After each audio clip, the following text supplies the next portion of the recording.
आदिमाया शक्ती, मांढरगडची काऊबाई, आदिमाया शक्ती, तुळजापूरची अंबाबाई आणि सोबत सौंदतीची यल्लमा आणि दाऊची पाटील. तुम्हाला विनवणी आणि भागमादेवी, तुम्हाला विनवणी. आज ताईंची सत्व परीक्षा आहे. जर वारं खरं असेल तर खरं उद्या. पण जगदंबा एवढी भक्ती केली, एवढं स्थान तुझं केलंय, इकडे तिकडे जाऊ दे नको, तिला बरोबर त्या राशीमध्ये जाऊ दे.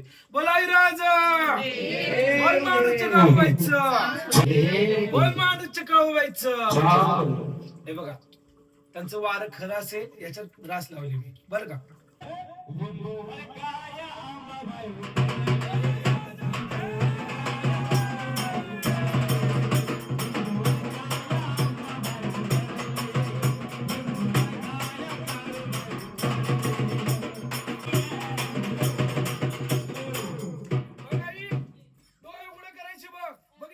शक्ती समजुतीची यल्लमा, मांढरगडची काऊबाई, डोंगरची राणी, डोळे उघडे करून साऱ्या जगावर